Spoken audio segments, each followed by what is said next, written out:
For someone who is a seasoned veteran in the ETF space, it's always great to hear stories about, what do you think about it? So, my first series of questions for you are going to be, where has the industry been?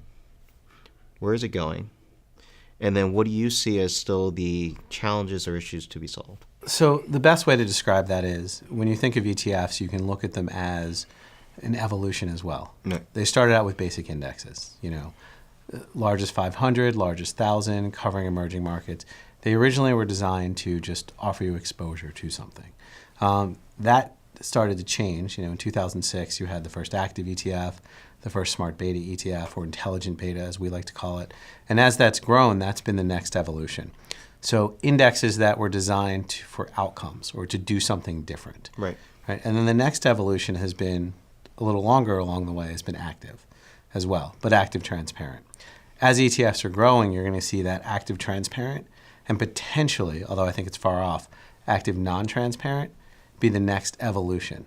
The other thing I think you're going to see in the ETF space is a better evolution of the non-standard indexes, the smart beta, intelligent beta, right, whatever your definition of.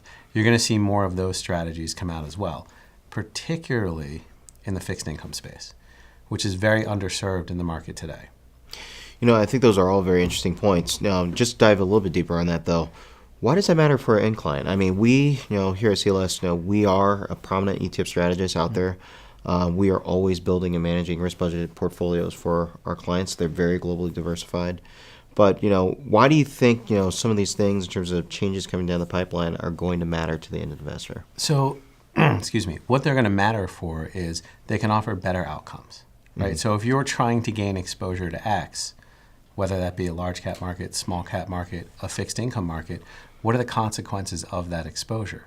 And as you develop new products, you can eliminate certain exposures that you may not want and focus on the exposures you do want. So for someone in your shoes who's investing and picking certain products, when you choose an ETF, one of the big things you're looking for is, what does it offer me? But the other big thing you're looking for is, what are the consequences of me implementing that? And if you can get more ETFs that offer you what you want without additional consequences, that ends up as a better outcome for you and your clients. It gives you something you can explain, understand what's happening when the markets move the way you think they're going to move, versus an unintended consequence, which makes you try to figure out why it moved differently than you thought it would move. Right. And that's the idea. And the more we get into that, the more we can do those slices of the ETF, the better it is for you and the better it is for the end investor. Yeah, I think that's well said.